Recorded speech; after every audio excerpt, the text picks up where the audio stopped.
Bom, a biogeografia cladística. A biogeografia cladística, então, ela vem aí como uma busca de uma homologia biogeográfica secundária e ela vai usar bases que vão dar a ela essa possibilidade e que são bases bem diferentes do método dos traços, do pai, que vão tratar então da busca de uma biogeografia, de uma homologia biogeográfica primária, ok?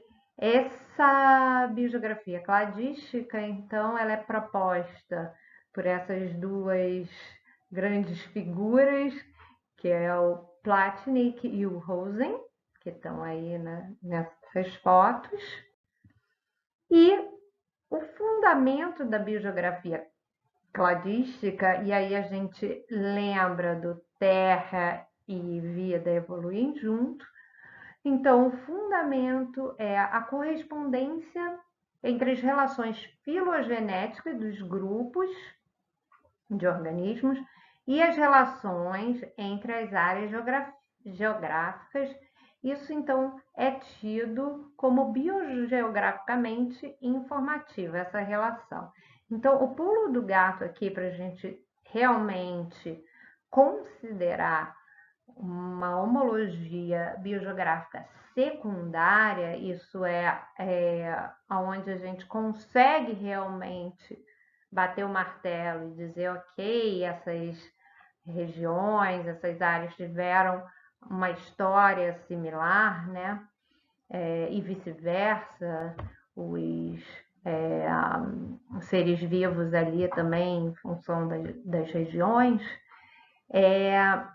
ela se dá basicamente pelo uso, justamente, o uso dos seres vivos, mais o uso da filogenia, o uso dessa possibilidade de acessar a história evolutiva dos seres vivos, coisa que até então isso para a biogeografia vicariante não acontecia, né? Então, com essa possibilidade de se montar filogenias, né, confiáveis dos grupos, a gente pode usar isso para contar a história biogeográfica da região também. E aí, o que se busca, então, é um padrão nas relações, de novo, padrão. Então, sempre na busca de padrões, porque os padrões vão te mostrar que a história foi conjunta, né? Que uma barreira geográfica agiu conjuntamente, por exemplo, em diversas espécies numa comunidade. Então, sempre na busca dos padrões. Então, a busca de padrões nas relações entre as áreas de endemismo que se encontrem repetidamente na filogenia dos táxons e que possa relacionar-se com o evento da história na Terra. Basicamente, aqui vocês vão ver muita vicariância, né? Porque ele vai usar muito um cladograma, aonde a cladogênese, né, num cladograma de áreas, é vicariância, ok? E aí a base disso está aí nas seguintes ideias: que o padrão de distribuição dos seres vivos requer uma explicação geral, né? E as conexões passadas ou deslocamentos entre áreas podem ser inferidas por sobreposições de filogenia dos seres vivos que vivem ali, ok? Bem, e aí o objetivo, então, é buscar relacionamento entre áreas. Então, de novo, para a gente contrapor lá com o método dos traços e do pai, lá a ideia era identificar a área de endemismo, mas não, a ideia lá não é mostrar relacionamento de áreas. Quer dizer, você até levanta algumas possibilidades, mas aqui efetivamente você tem a possibilidade de, lembrando que tudo é hipótese, de bater um martelo. Por quê? Justamente porque você usa a filogenia dos seres vivos que ocorrem ali naquelas áreas. Isso é fundamental, é muito importante a gente entender que a partir do momento que a gente tem a filogenia, foi o pulo do gato, ok? Para a biogeografia. Então, o que se vai usar? Justamente as filogenias já existentes.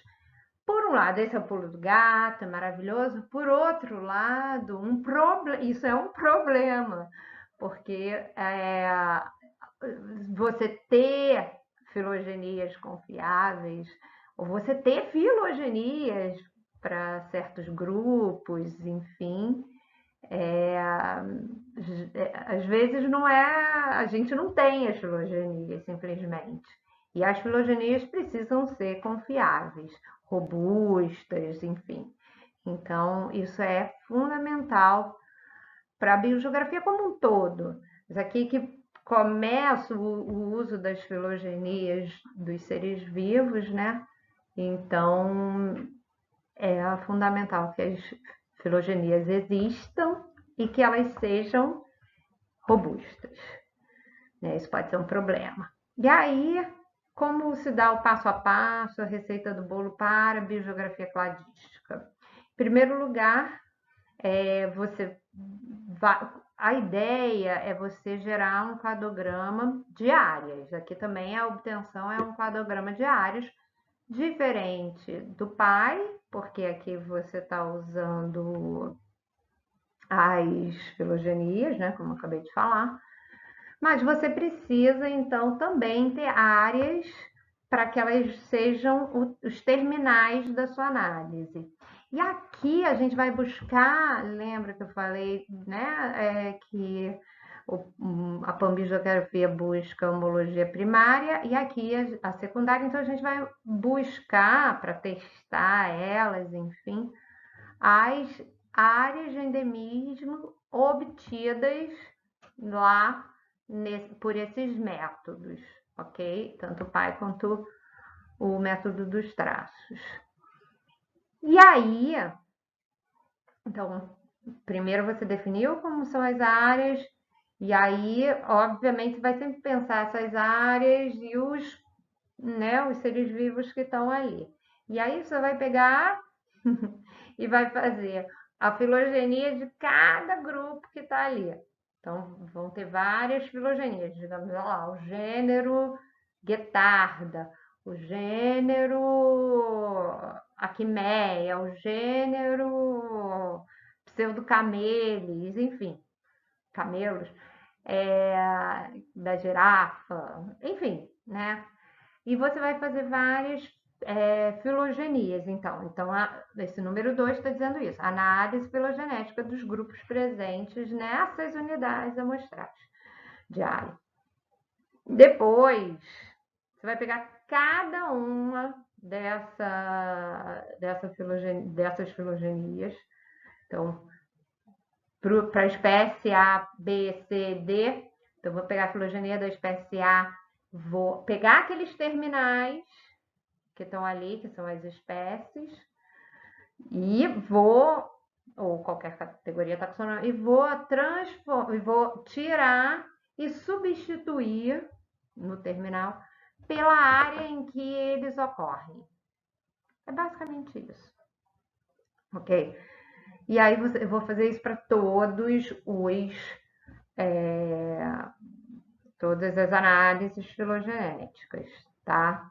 Então, eu vou transformar um cladograma de relação de parentesco entre os seres vivos ali, né, aqueles organismos, em um cladograma de áreas, ok? Sempre usando essas unidades de áreas que eu já tinha definido. E aí, simplesmente, na busca de padrões, né, o que eu vou fazer? Eu vou pegar esses cladogramas de áreas e vou botar um em cima do outro. E vou olhar para ver se tem algum padrão. as cladogêneses estão acontecendo nas áreas, como é que está acontecendo? Porque aí eu vou conseguir entender quais as relações que as áreas tiveram, não só atualmente, como ao longo de um tempo, né, geológico aí maior, que é o tempo desse cladograma que eu usei, ok? E aí, esse cladograma, digamos que a gente consiga, né, achar aí padrões, né, na verdade, você vai olhar para esses padrões e vai ajustar, digamos assim, de uma forma que você consiga resolver esse cladograma, porque assim, nem sempre você vai ter várias problemáticas, que é óbvio que as filogenias não são iguais entre si, né? Assim, e aí, para você conseguir olhar esses padrões, muitas vezes você precisa ajustar algumas coisas, não é mudar a relação, mas eu vou mostrar como é que é, para aí sim você no final sair com um só cladograma, né? Então, esse cladograma reduzido de área é quando você ajusta ele, e aí eu vou mostrar também, porque tem várias formas de fazer isso, para no final você ter um único cladograma, ok? E aí o pressuposto, né, todo da ideia é exatamente isso aqui. Vocês entendendo isso aqui, vocês pegaram o que é a biogeografia cladística. Ó, você tem, por exemplo, um cenário que a gente pode, aqui no cenário geológico, a gente pode considerar, por exemplo, ABC aí, uma região, sei lá, 3 continentes que eram unidos na época da Pangeia. Num certo momento da separação dos continentes, você tem a separação de uma única massa de terra dentre essa grande área. Então, ali, ó, já no segundo momento do tempo, no cenário geológico, o A se separa do B e C. Então, digamos que a América do Sul, o A se separou aí da África. Ou de África e uma grande parte aí da Ásia. E aí depois, então, essa parte da Ásia se separa da África, tendo um cenário que seria A, B, C, como 3 áreas diferentes, né, fragmentadas. E se você for colocar isso, então, como um cladograma geológico, então é só passar essa historinha que eu contei para vocês para um cladograma, né?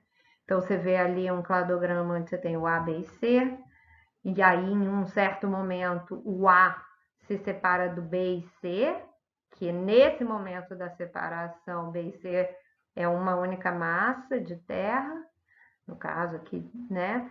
E então seria essa primeira cladogênese de área ali, e depois o B se separa do C. Então, do cenário geológico para o cladograma geológico foi só mostrar essa história na forma de um cladograma. E aí você olha essas áreas e olha lá que na área 1 você tem uma espécie de lagarto, na área 2 outra espécie de lagarto, na área 3 outra espécie de lagarto. Aliás, desculpe, na área A, B e C. E essa primeira espécie de lagarto, então, por essa história geológica que a gente acabou de contar, a gente pode inferir, então, olha aí a história das áreas contando a história dos seres vivos que vivem, né, sobre essa área e vice-versa. Então, a gente pode inferir que essa espécie 1, então, ela foi ela tem um ancestral comum com a espécie 2 e 3, e que ela, então, especiou primeiro, e depois houve, então, a separação da espécie 2 com a espécie 3, ali num tempo 2, num segundo momento, ok? Então, essa relação entre a área e a espécie que está naquela área é fundamental, porque é isso. As especiações, elas não ocorrem no espaço sideral, né? Elas ocorrem sobre regiões, e essas regiões vão influenciar muito na especiação a partir da seleção, né?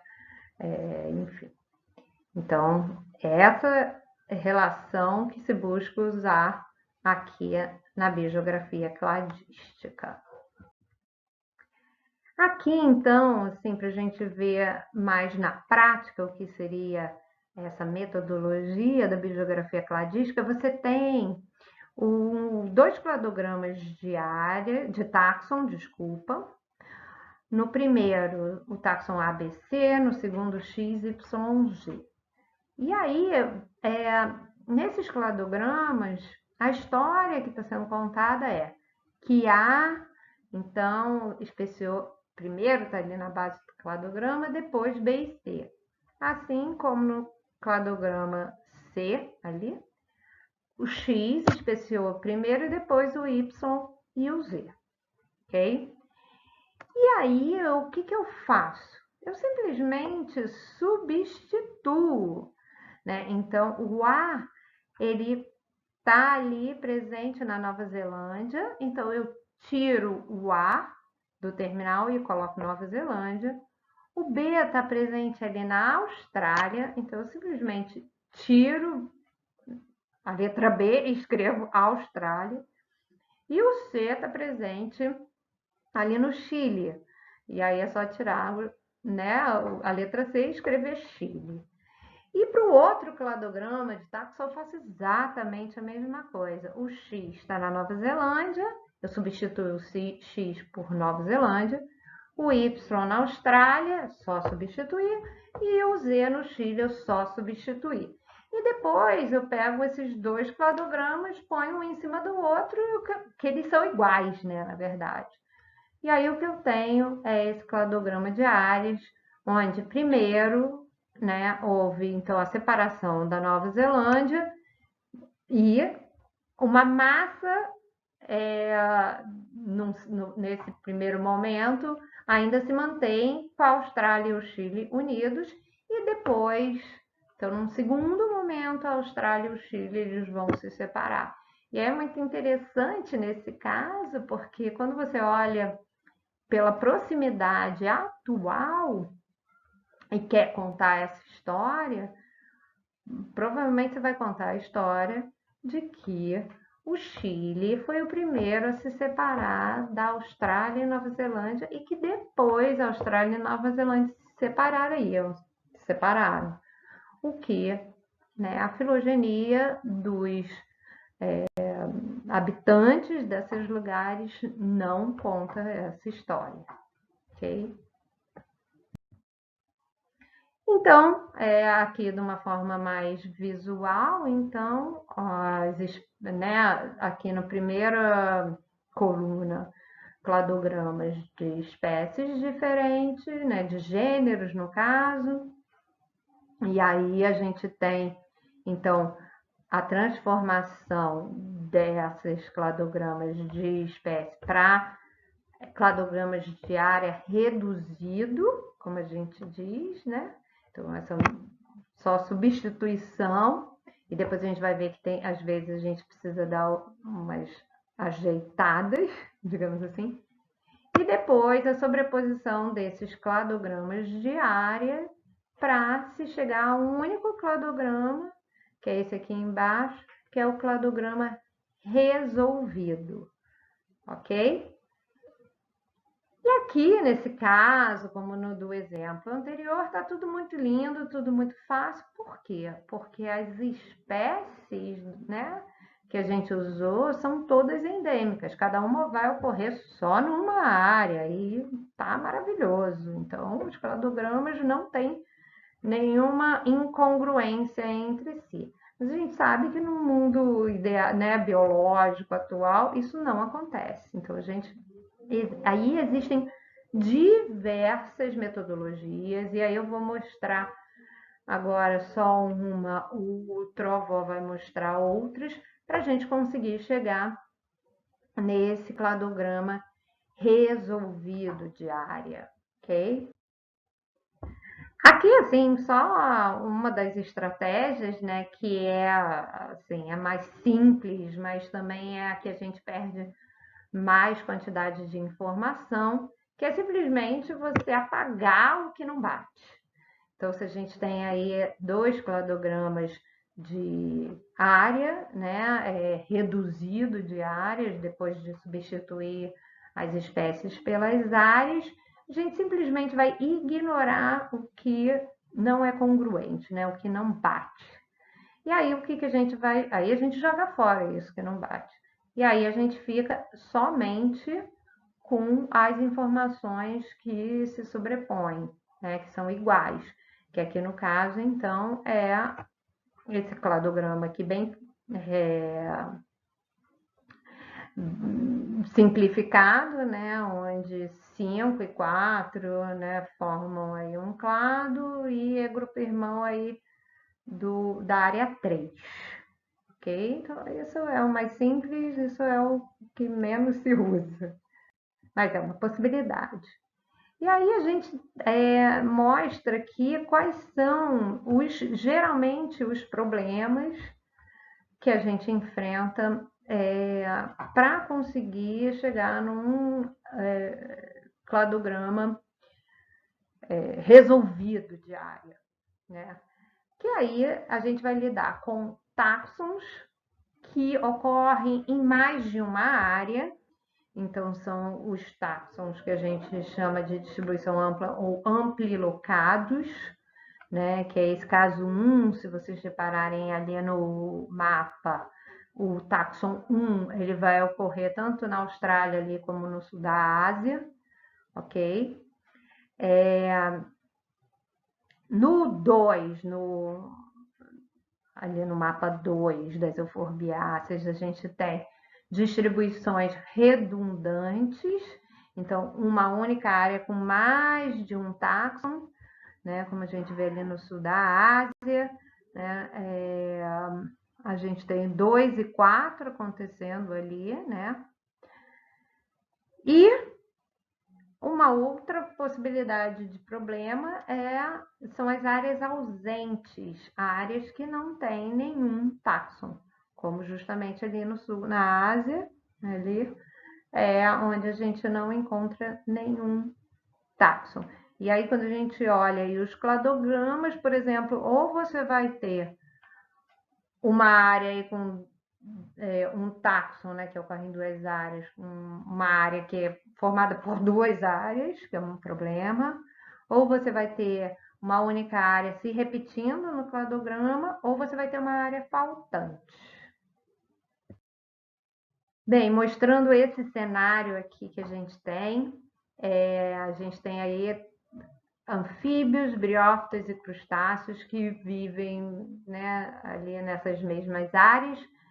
E aí, para os anfíbios, por exemplo, a gente tem um cladograma do grupo primeiro, depois esse cladograma do grupo, ele com a substituição dos terminais, ele vira um cladograma de área, ok? E depois, o último cladograma seria o cladograma reduzido, né, de área.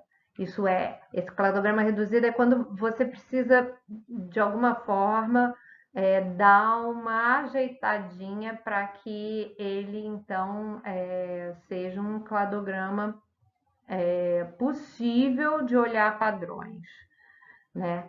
Então, nesse primeiro cenário dos anfíbios, está tudo bem, porque são espécies que são endêmicas de cada local. No de briófitas e crustáceos, se vocês olharem, briófita, você tem mais de uma espécie ocorrendo ali na América do Sul e mais de uma espécie ocorrendo na África. Então, tanto a América do Sul como a África vai aparecer 2 vezes no cladograma. E a mesma coisa acontece com os crustáceos, mas para a América do Sul. Você tem 2 espécies ocorrendo na América do Sul. A América do Sul vai aparecer mais de uma vez no cladograma de área. E aí, para a briófita, para a África, por exemplo, que elas saem ali como um clado, não tem problema nenhum, né? Você só vai juntar isso e chamar tudo de África. E também a posição da América do Sul, aí nesse cladograma não é um problema, ok? Então você vai só cortar essas 2 Américas do Sul, porque as posições são as mesmas, ok? Então não tem problema de você mexer. Com os crustáceos é um pouco mais complicado. Por quê? Porque a América do Sul ela aparece em posições que te dão informações diferentes, efetivamente. E aí, como é que você chega nesse cladograma resolvido de áreas aí para chegar no cladograma geral? Você vai olhar e comparar os outros cladogramas já existentes ali do seu trabalho.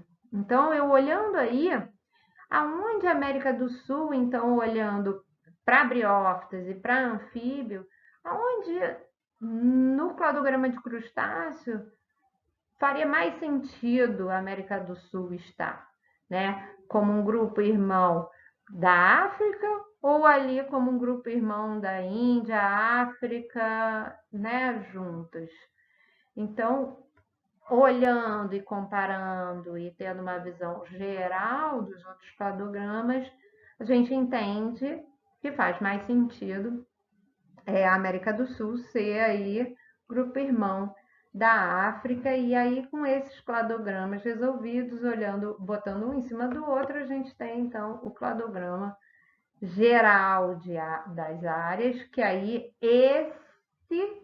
os cladogramas resolvidos, desculpa, eles batem entre si e no final a gente tem um único cladograma que conta a história desses grupos e dessas áreas.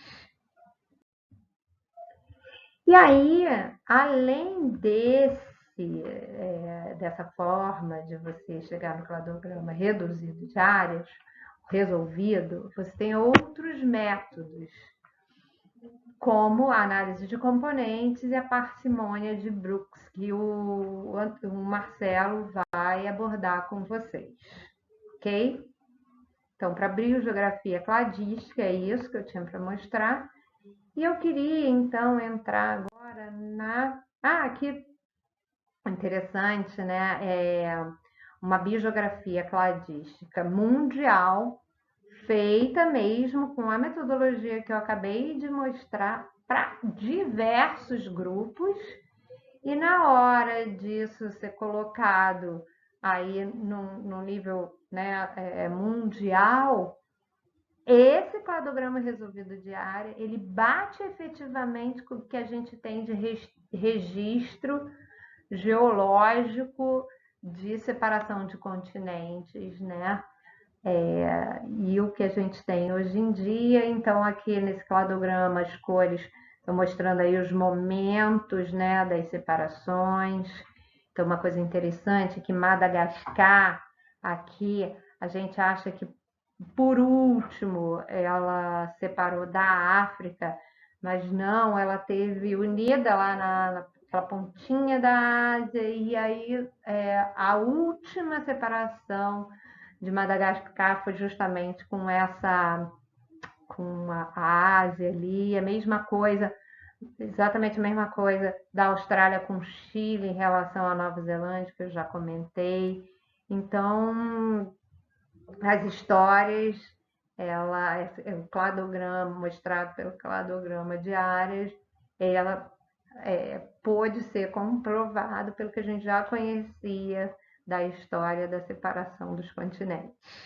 É lindo, né, esse quadro.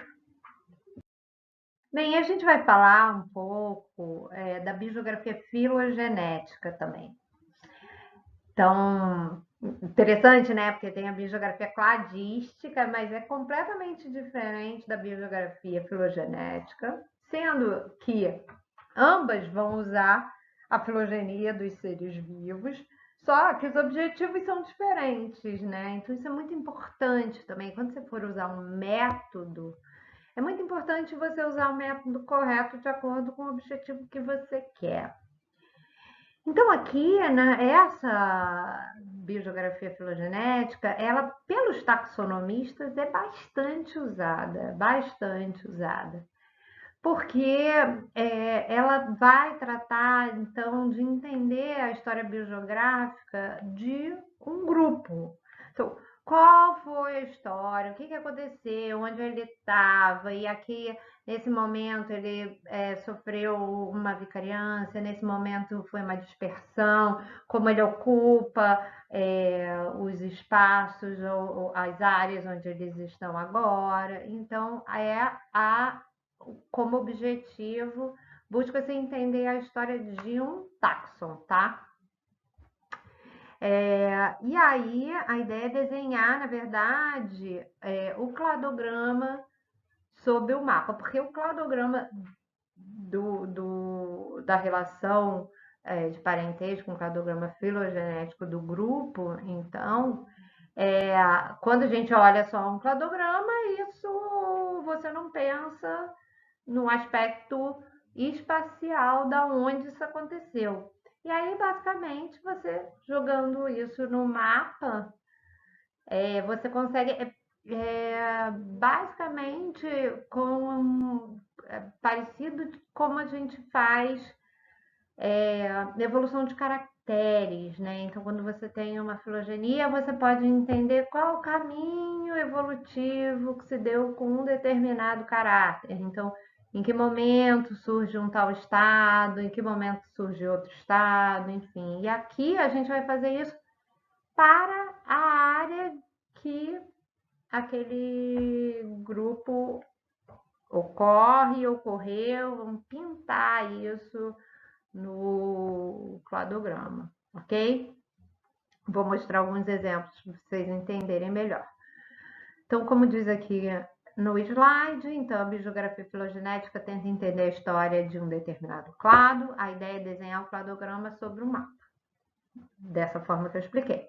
Logo, a biogeografia filogenética é o estudo da história biogeográfica de um clado, em particular, sob a luz da sua filogenia e distribuição geográfica.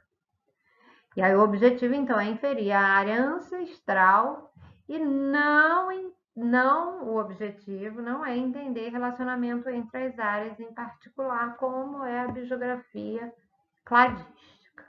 Tudo bem? Eu vou mostrar isso com um exemplo. Então, por exemplo, a família Laurácea, a gente quer entender como se deu a origem e diversificação da família como um todo, né? E aí é muito interessante uma coisa antes das filogenias, né? Quando a gente pensava num grupo e pensava em centro de origem, né? Onde que esse grupo provavelmente surgiu, o que se usava para a gente identificar essas áreas de origem, de centro de origem, era a diversidade. Então, a área com maior diversidade é a área aonde esse grupo surge, né? E aí a gente vai ver se pela biogeografia filogenética isso se dá também. Aqui em Laurácia, basicamente, a gente tem aqui a distribuição geográfica da família como um todo, né? Uma distribuição bastante ampla, ali não ocorrendo nas áreas de deserto, por exemplo, é uma família de áreas mais úmidas.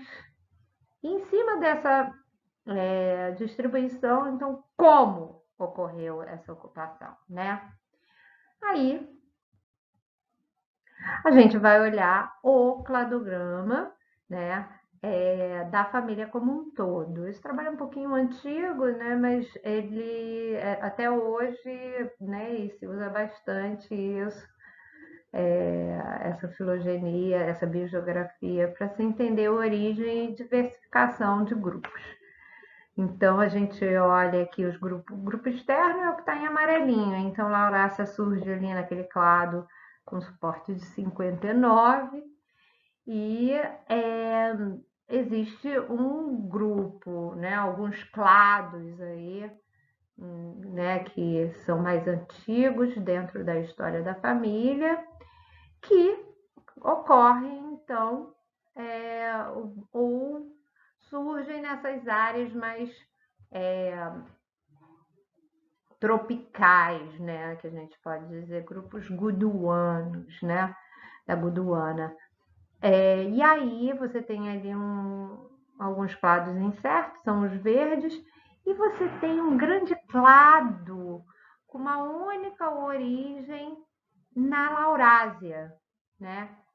E aí, então, esse cladograma está te dizendo que as lauráceas surgem na Gondwana e depois se dispersam para a Laurásia numa época em que os continentes ainda não eram tão distantes entre si, ok?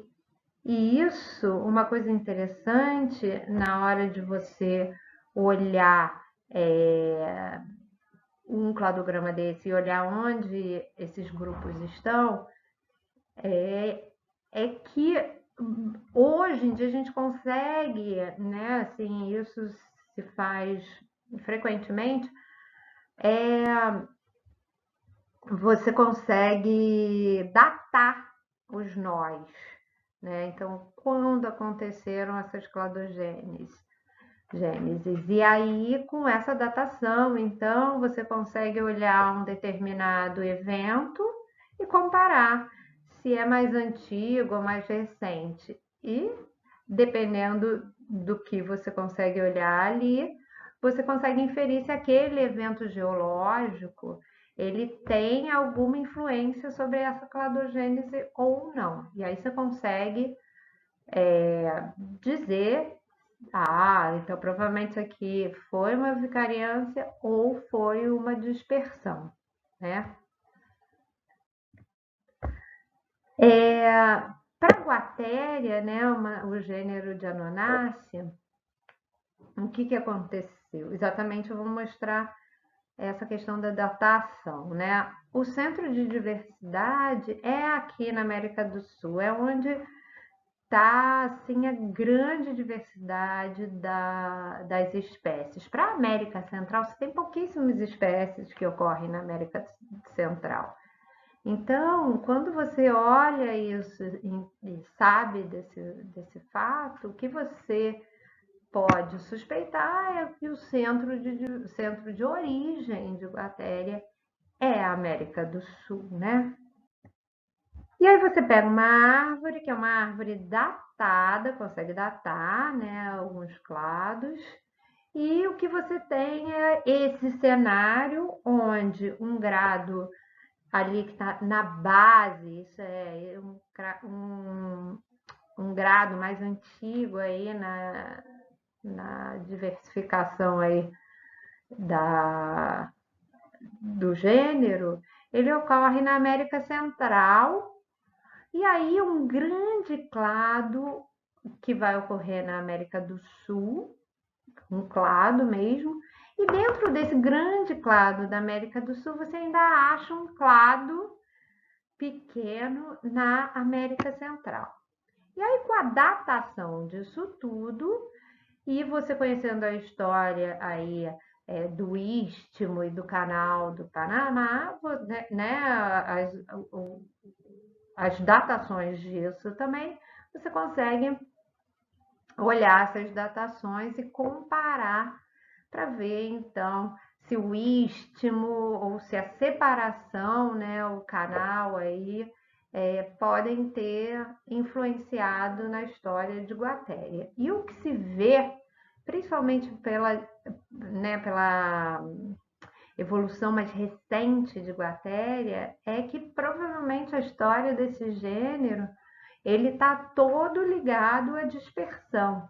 E não há vicariância com o canal que surge, porque no Panamá surge o canal, quer dizer, no Panamá existia um canal que sobe um istmo, né, que é um pedaço de terra que liga aí a América Central à América do Sul, e aí, por ação antrópica, então, o homem vai lá e faz um canal de novo para facilitar, então, a passagem aí do Oceano Atlântico para o Oceano Pacífico, sem precisar dar aquela volta enorme.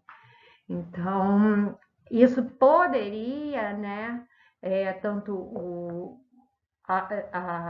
fato de existir um canal, isso poderia ser uma barreira, né, desses grupos, e depois houve, obviamente, o istmo, e depois o canal novamente também poderia ser uma nova barreira para especiação e vicariância. Mas o que se vê é que a história toda do grupo se dá por dispersão.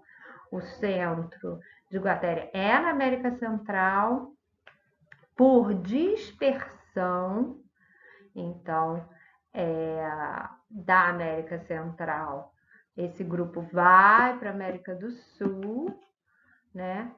E aí, quando entra na América do Sul, tem uma rápida e ampla diversificação, né? Bem diversa na América do Sul, e um pequeno grupo, então, retorna por dispersão para a América Central.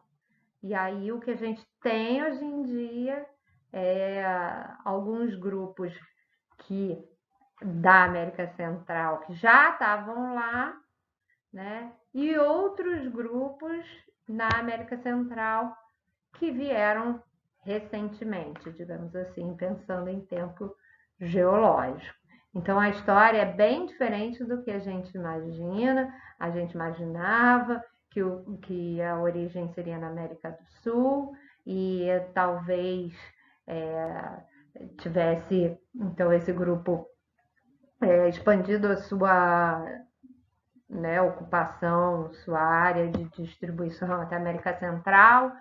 Em algum momento houve então o canal do Panamá aí separando esses grupos, né, e né, provocando especiação, então funcionando como vicariância, e a gente vê que não foi essa a história toda em cima de dispersão para o gênero Guatéria. Aqui só para, né, colocar como o istmo e o canal influenciaram na história. Então, o centro de origem é a América Central, houve uma dispersão para a América do Sul antes da subida do istmo, mas que foi, porque aí você pensa como, né? Essa dispersão se dá pelas baixas altitudes dos Andes, né, que em algum momento, quando surge, os Andes ainda é baixo, fazendo com que esse canal não fique tão profundo, e depois, com a elevação dos Andes, então esse canal se torna mais difícil de ser transpassado, né? E depois há, então, essa rápida diversificação na América do Sul e esse pequeno grupo que volta, então, da América do Sul para a América Central, facilitado, então, pela presença do istmo, já no momento que há essa ponte entre a América do Sul e a América Central, ok? E aí, um método que se tem usado bastante hoje para esse tipo de inferência biogeográfica, né, que é a biogeografia filogenética, é o que a gente chama de DIVA, né, que é a análise de dispersão e vicariância. Então, através do DIVA, você consegue criar cenários, né, ambientais, cenários para cada nó. E aí você consegue entender como que naquele momento da cladogênese, aquela região se apresentava e entender que tipo de barreira, que tipo de característica ambiental pode ter sido uma força para a evolução desses grupos, né? Então, essa análise, e aí, como eu já falei, essa disciplina não tem a pretensão de entrar em análises mais atuais e mais metodológicas, né? Métodos mais das análises, mas ela então seria análise de dispersão de vicariância, o DIVA, que reconstitui a distribuição pretérita de um grupo, então, né, os nós, com base em um modelo biogeográfico simples, e aí permite a reconstrução de um cenário biogeográfico e usa um conjunto de critérios de otimização para eventos de dispersão e extinção. Então, em cima disso, levanta-se as hipóteses de quais os processos que aconteceram. Ok? Isso vem sendo usado bastante ultimamente. Ok?